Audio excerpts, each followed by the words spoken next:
मैं आप लोगों को आज बताऊंगा कि स्पेक्ट्रम में इतनी मोटा बुक रहता है। देख सकते हैं कितने मोटा बुक है। और सबसे बड़ी बात है कि ये चाहे यूपीएससी हो, बीपीएससी हो या आगामी एडीओ का जो एग्ज़ाम होने वाला वो हो, तो सबके लिए सबसे बेहतरीन बेहतरीन होता है। तो आप लोग भी इसको आराम से पढ़ सकते हैं। उसके पढ़ने का एक अलग तरीका है। तो सबसे पहले मैं स्टार्ट करता हूँ और मैं बताना चाहूँगा कि ये हो गया स्पेक्ट्रम आधुनिक भारत। ठीक है। और ये अलग अलग तरीके से रहता है, सबका अपना अपना जो है सो कहा जाना चाहिए। ये देखिए आधुनिक भारतीय इतिहास का स्रोत, ये पूरा हो गया अर्थ आधुनिक भारतीय लेखन। ये आप पूरे पढ़ लीजिएगा ना, तो इसको सबसे बड़ी बात है कि ऐसे नोट्स आपको बनाना है। ये आ गया सादा कागज़, और सादा कागज़ में नोट्स बनाना है आपको। जैसे कि जैसे मैं बता रहा हूँ कि ऐसे करके सबसे पहले जैसे कि भारत का यूरोपीय आगमन तो यहाँ लिख देना है, और इसके बाद इस तरह का पॉइंट ऑफ करके जो है सो नोट्स आपको बनाना है। ठीक है। तो उसको करना क्या है कि इसमें सबसे बड़ी बात हमको ध्यान रखना है कि जैसे मैंने ये किया, सबसे पहले हमको ये हाइलाइटर लेना है, हाइलाइटर, और हाइलाइटर से ऐसे करना है कि भारत में नीनो दा कुन्हा का वायरस काल, वायसराय काल जो है सो आपको नवंबर 1529 में कार्यभार संभाला था। इसी तरह जो है सो देख लीजिए 1537 में बहादुर शाह के को एक पुर्तगाली के तौर पर हुगली के कई पुर्तगाली नागरिकों को बसाकर बंगाल में भी पुर्तगाली प्रभाव का वृद्धि का प्रयास किया था। तो इस टाइप की बना लेंगे। ठीक है। और यहाँ देख सकते हैं कि आपको सबसे पहले फैक्ट्री खोलने की अनुमति कहाँ दिया गया था, मोहम्मद शाह जो कि दिया था 1536 के चटगांव में। तो इसी तरह आपको कर देंगे। इसके बाद आपको सबसे बड़ी बात होती है इसमें क्या कि ये चीज़ पर हमको ध्यान देना है।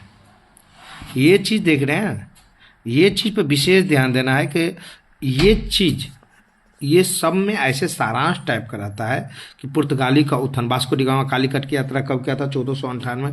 1503 में भारतीय ने अपना पहला दुर्ग कोचिन स्थापित किया था। पुर्तगाली ने भारत में अपना दूसरा दुर्ग। तो इस टाइप की आप देख सकते हैं, ये आपको सबसे ज़्यादा याद करना है।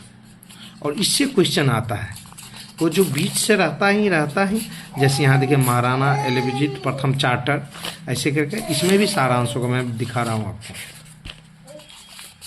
तो ये चीज़ आपको विशेष ध्यान देना है। जैसे तृतीय कर्नाटक युद्ध कब हुआ था, तो 1756 से 63 तक। तो ये तो ऐसे लिख लेना है कि तृतीय कर्नाटक युद्ध कब हुआ, लेकिन मेन इसको जब पढ़ने की तरीका है कि ये सारांश आप देख सकते हैं कि सारांश है, वो सारांश को आपको टिक आउट कर लेना है। देखिए सारांश में कितना अच्छा से दिया गया है कि 1602 में डच ईस्ट इंडिया कंपनी का स्थापना किया था। 1599 में स्थल मार्ग से साहसी अंग्रेज व्यापारी मिंडाउल का भारत आगमन हुआ था। तो देख सकते हैं ये 1510 में अलबुर्क जो है सो गोवा में बीजापुर से सीना था। तो ये खासतौर पर कोई चाहे बीपीएससी हो या कुछ हो, तो पीटीए के लिए जो है सो सबसे बेहतरीन रहता है ये। तो आप सबसे बड़ी बात है कि जितने सारांश है सब चैप्टर के लास्ट में जो है सो सारांश रहता है। तो ये सारांश को सबसे पहले उठा लें। उसको जैसे हम आगे अब ब्रिटिश विजय के समय में भारत की स्थिति, तो इसका भी हम देख सकते हैं। सबसे पहली बात है कि जो ये ब्लैक कलर का रहता है कि जैसे अहमद शाह बहादुर, तो ये तो हम देख ही लेंगे कि अहमद शाह बहादुर एक असक्षम शासक था जिसने राजकाज के सभी काम उधम बाई रानी की मां सौंप दिया था। तो ये थोड़ा टॉपिक देख लेंगे, लेकिन इस सबसे ज़्यादा जरूरी है आपको ये, इसमें भी हम देख लेंगे सारा। तो हमारा कहना यह है कि जितने भी है सबसे पहले सारांश का जो है सो ये कर लें, क्लियर कर लें, आपको कोई प्रॉब्लम नहीं होगा। ठीक है। तो ये पढ़ने का सबसे अच्छा तरीका हो गया। और जैसे ये रहा पागलपंथी विद्रोह, तो पागलपंथी एक क्या था, एक अर्ध धार्मिक संप्रदाय था। ठीक है। जिसका मुख्य रूप से मेमन सिंह जिले होजांग गारो जनजाति शामिल थे।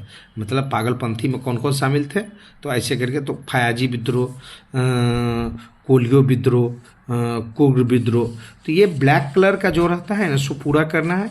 और इसमें भी देख सकते हैं कि सारांश में क्या दिया गया है, ओम विद्रोह कब हुआ था, है कटकरी विद्रोह कब हुआ था, सातवारी विद्रोह, ठीक है ना। तो ये सारांश जो है सो आपको बहुत ही ज़्यादा फेयरफुल है। और ये हो गया, ऐसे करके सारांश देख लेंगे। और क्या है कि जो मेन ब्लैक कलर का जो टिकआउट किया हुआ तो वो हम देख लेंगे। उसमें से आप इस टाइप के करके जो जो मेन लगे ये कर लेंगे। हमको पूरा नहीं पढ़ना है, जो हम करें बस उतना कीजिए, आपको हो जाएगा। और दूसरी बात रहा कि लास्ट में ये देख सकते हैं समाचार पत्र और जन बंगाल गजट किसने लिखा था, प्रकाशन वर्ष कब हुआ था, तो 1780 में कलकत्ता में हुआ था। और संपादक का नाम क्या था, तो जेम्स ऑट हिकी। तो ये चीज़ देख लीजिए। तो ये लास्ट वाला जो है सो भी हमको देखना है, तत्वबोधिनी समाज का कब ये हुआ था, पूरा दिया हुआ। द्वितीय गोलमेज सम्मेलन कब हुआ था, तृतीय गोलमेज सम्मेलन कब हुआ था, तो ये चीज़ भी हमको देखना है। लॉर्ड विलियम बेंटिक्स सती प्रथा पर रोक कब लगाया था, ठगी प्रथा पर रोक। तो पीटी के लिए बहुत ही हो गया ये। ठीक है, धन्यवाद।